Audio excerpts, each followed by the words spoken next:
Money Report recebe hoje a Alessandra Andrade, professora da FAAP, especialista em empreendedorismo, que vai falar conosco sobre o mercado de startups no Brasil e os desafios para empreender no país. Alessandra, obrigado pela visita aqui no Money Report. Eu que agradeço o convite, Pedro. Alessandra, a gente sabe que empreendedorismo é a palavra da moda. Com a dificuldade atual em buscar um emprego, muitas pessoas, sobretudo jovens, optam por empreender e abrir suas próprias startups. Evidentemente, nem todas as iniciativas são bem-sucedidas. Na sua experiência, o que diferencia um projeto bem-sucedido de um fracasso? Mindset. Acho que mudou muito a mentalidade dessa geração. Antigamente, na minha época, em empreender, quando você ia montar um negócio, você precisava ter tudo pronto, você montava site, cartão de visita, escritório, e aí que você começava a procurar cliente. E aí quando você chegava no mercado, nem sempre você estava oferecendo exatamente o que o cliente queria. E hoje a mentalidade é diferente. Primeiro você vai entender se você tem a solução correta, para depois fazer toda a estruturação. Isso faz com que você vá dando passos menores. E isso também faz com que você tenha pequenas vitórias, mas pequenas derrotas também, que não impactam, né, de uma forma tão grande como você abrir uma empresa, montar um escritório, fazer tudo e de repente não dar certo. Então acho que a mentalidade é diferente, o mindset é completamente diferente e a gente vem agora até principalmente falando do lado de educadora, né? A gente usa muito o learn by doing, né? Então aprenda fazendo. Então vá, converse, teste a sua solução, pegue feedback, vá reiterando. Isso vem muito do design thinking, né? De você ter aquela metodologia de empatia, prototipar e depois validar para ir reiterar e ir sempre melhorando. A gente então pode dizer que o erro hoje ele é mais barato. É mais barato, é mais barato. Ufa! E a gente pode dizer também que o fracasso ele está incluído já no processo. As pessoas hoje já aceitam ele, digamos, como natural, como parte necessária para você conseguir no futuro ter um projeto bem sucedido. Nessa geração, sim, né? Acho que na minha geração, na geração dos nossos pais, ainda o fracasso é estigmatizado, né, como uma sentença de morte. Que cara, a pessoa faliu, né?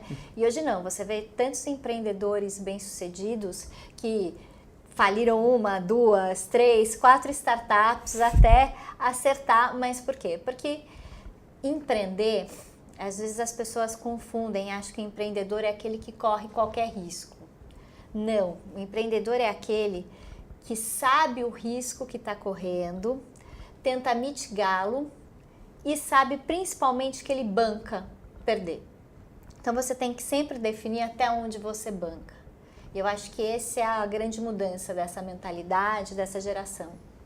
Isso é engraçado até você dizer isso, porque na cabeça de muitos as novas gerações seriam mais afoitas, mais mimadas, aquela ideia de que é o sucesso imediato, para a hora, e isso acaba contradizendo um pouco essa ideia que é muito difundida pelo senso comum.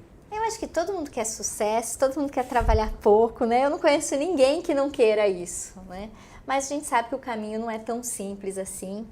A gente hoje tem referências de empreendedores muito jovens, né? Que não existiam antes, pessoas que estão tendo sucesso antes dos 30, antes dos 25, às vezes até antes dos 20.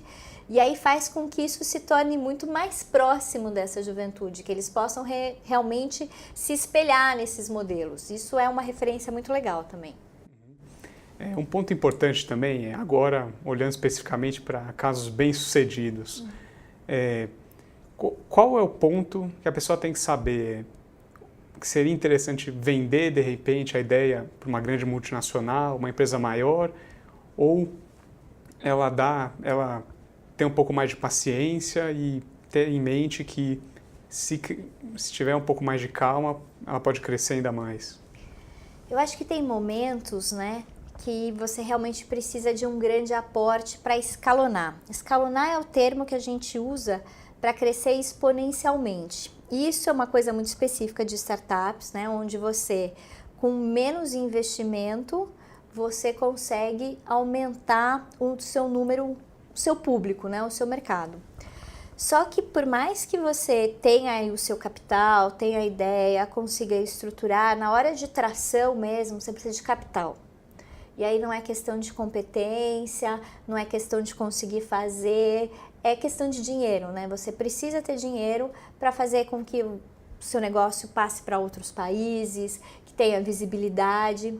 Então você tem que saber o momento que até onde que é a estruturação, que aí eu acho que depende muito do empreendedor, da competência dele e que ponto que vocês vão para o escalonamento mesmo, que aí vale a pena ter um aporte financeiro por trás. Uhum.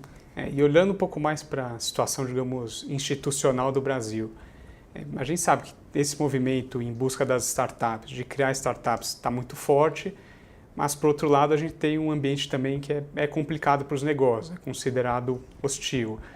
Muita burocracia, aquilo tudo que a gente já conhece bem. Instabilidade, né?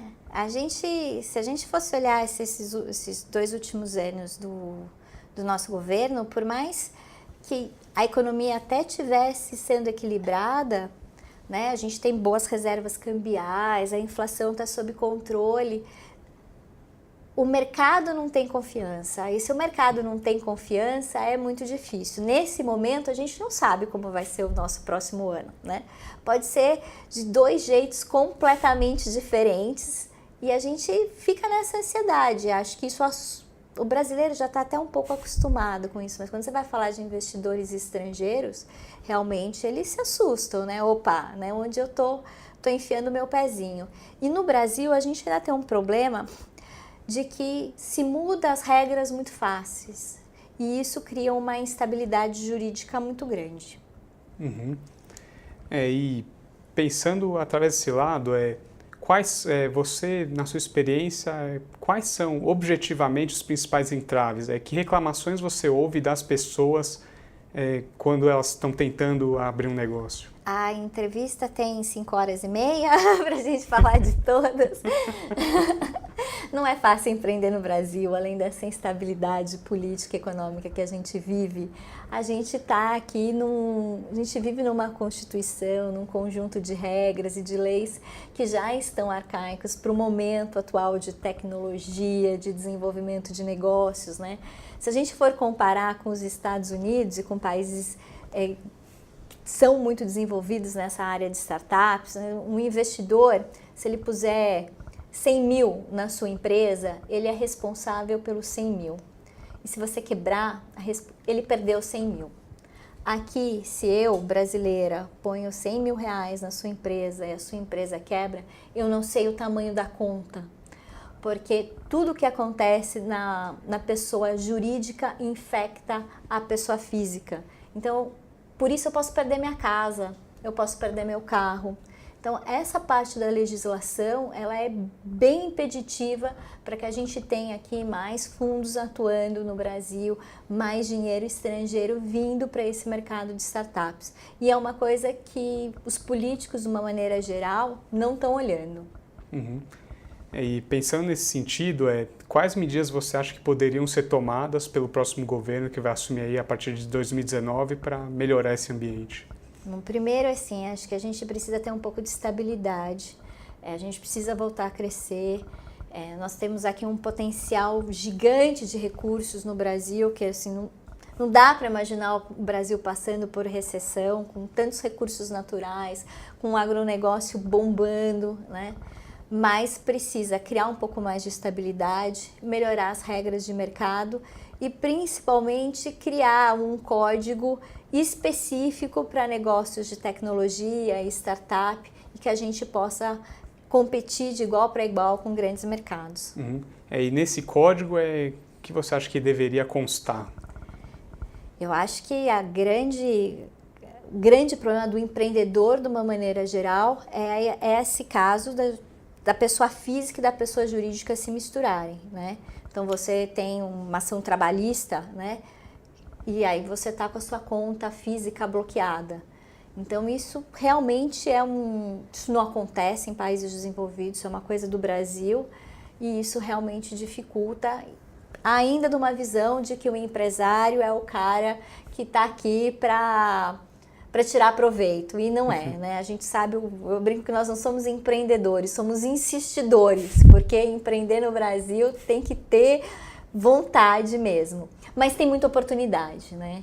E eu acho que isso tem que compensar todas as dificuldades que existem, sem contar, nós temos um mercado consumidor gigantesco, então fazendo certinho tem muita coisa boa.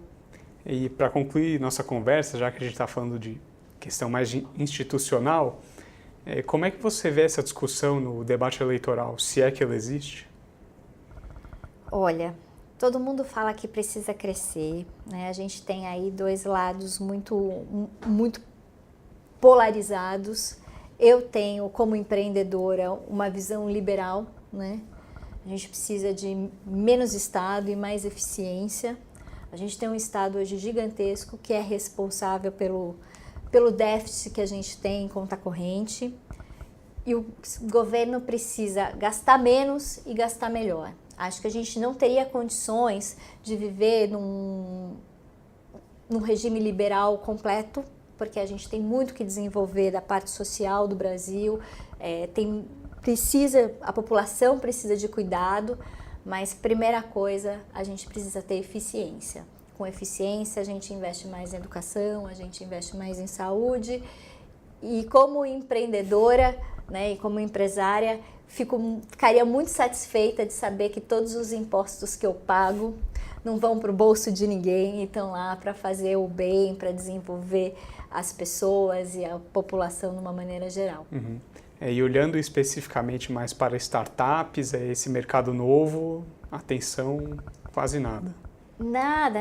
A gente já teve um problema grande jurídico em relação ao Uber, né? Porque com todas essas tecnologias, todos esses aplicativos, a forma, né, de se relacionar entre as pessoas jurídicas e físicas tão diferentes. Então a gente precisa ter um código tanto comercial como trabalhistas mais modernos. Alessandra, obrigado pela conversa. Certamente aprendemos muito com você e até a próxima. Eu que agradeço, Pedro, foi um prazer.